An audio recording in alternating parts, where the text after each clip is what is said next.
అప్పటికప్పుడు వెంటనే నా సిచ్యువేషన్ చూసి 4 కానిస్టేబుల్స్ ఉంటే ఇతన్ని కొంచెం చుట్టూ ఉండండి, ఇప్పుడు ఇతన్ని చంపబోతున్నారని చెప్పారు సార్. అయితే వాళ్ళు 4 కూడా రౌండ్ అప్ చేయడానికి భయపడ్డారు. అంతమంది 100 మంది ఉన్నారు సార్, కిరాయి మూకలు 300 మంది సుమారుగా అప్రాక్సిమేట్ గా. వాళ్ళు కూడా భయంతో ఒక పక్కన ఉన్నారు. నువ్వు అక్కడి నుంచి వెళ్ళు, మాకు సరెండర్ చేసి వెళ్ళిపోని డైరెక్ట్ గా నా ముందు ఉన్నాడు వెంకటరావు.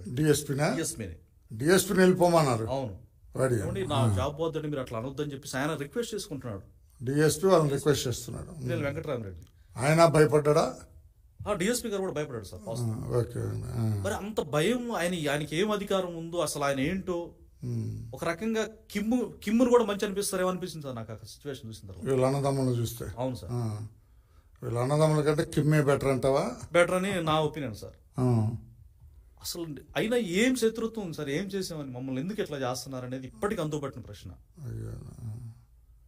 తర్వాత ఏమైంది? తర్వాత ఇంక నన్ను పోలీసులు గొట్టిపాలు అనే గ్రామం నుంచి ఒక 6-7 మెంబర్స్ సార్ పోలీసుల్ని ఆయన డిఎస్పీ గారు ఫోన్ చేసి, ఇక్కడ చాలా సంక్లిష్టంగా ఉంది పరిస్థితి, అక్కడి నుంచి రమ్మని చెప్పేసి ఆయన పోలీసులకి ఫోన్ చేశారు నా ముందే. అప్పుడు వచ్చారు సార్ వాళ్ళు. వచ్చి కొంత అక్కడ చాలా మంది గుమిగూడారు, ఎందుకు ఉన్నారు ఇక్కడ గుమిగూడారు అని చెప్పేసి అప్పుడు వచ్చిన సెంట్రల్ పోలీసులు అడిగారు. అక్కడ గీత గీస్తారు, ఆ గీత లోపలికి వచ్చారు పోలింగ్ బూత్ దగ్గరకి. బూత్ లోకి వచ్చి వాళ్ళకి అడ్డు చెప్పే వ్యక్తే లేరు సార్ అసలు. ఎవ్వరు ఏ అధికారి కూడా చివరికి నాకు ఒక అక్కడ బిఎల్ఓ ఒక ఆవిడ, నాకు పిన్ని వరుస ఆవిడని, పిన్ని నాకు ఒక్క ఫోన్ ఇస్తావా, నా భార్యతో మాట్లాడాలి, వాళ్ళని చంపేస్తున్నారు ప్లీజ్ అంటే, మేము ఇవ్వమయ్యా, మేము ఇవ్వం, ఎవరు కూర్చోమన్నారు ఏజెంట్గా, అట్లా అంటారు ఏంటి పిన్ని, మానవత దృక్పథంతో ఆలోచించండి అని అంటే, మేము ఇవ్వం, మీరు వాళ్ళకి వ్యతిరేకంగా కూర్చోవడం పెద్ద నేరం, ఇంత బానిసత్వం అంటే మేము బానిసలమే, మేము ఇంతే ఉంటాం, మీరు ఎదిరించారు ప్రాణాలు పోగొట్టుకుంటున్నారుగా చెప్పన్నారు సార్.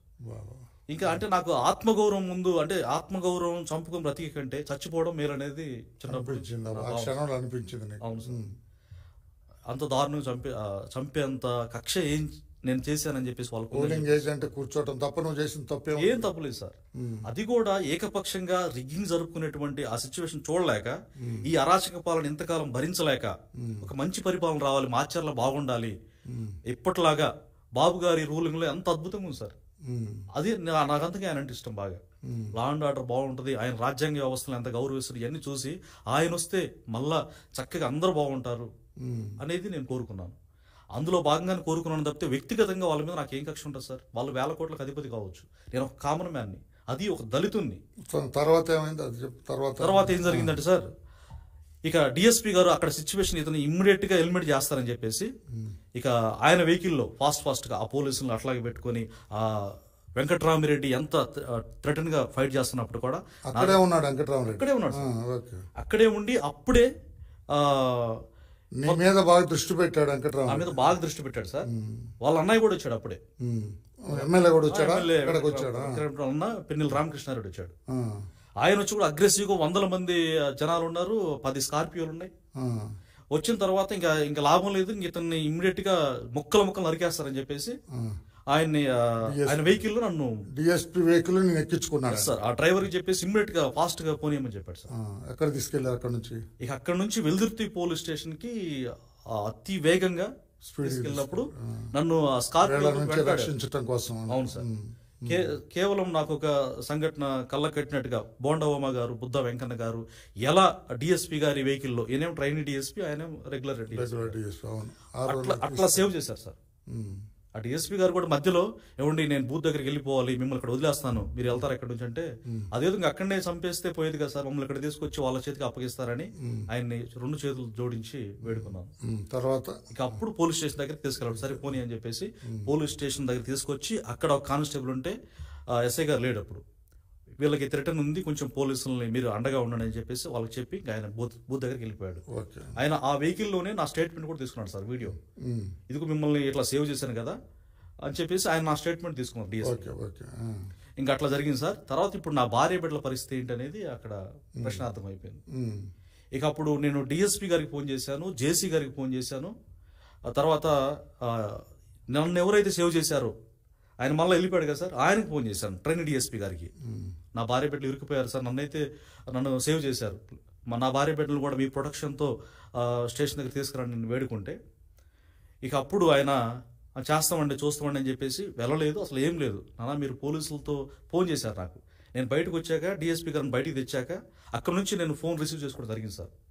ఆ ఫోన్ నా దగ్గర ఉండటం వల్ల నేను ఫోన్ చేసేసి పరిస్థితి ఎట్లా ఉందని చెప్పేసి నా చిన్న కొడుకు నేను ఫోన్ చేస్తే గద్గద స్వరంతో నాన్న చంపేస్తారు, ఇంకా మాకు హోప్లెస్, ఇంకా మీరు ఎలా ఉన్నారంటే నేను సేవ్ అయ్యాను నాన్న, మీరు ఎట్లా ఉన్నారంటే మమ్మల్ని ఇక్కడ పెట్టారు, పక్కన మారణాయుధాలతో ఉన్నారు వాళ్ళు, బయటకు వస్తే చంపేస్తారని బయట కాపు కాస్తారా? కాపు కాశారు సార్.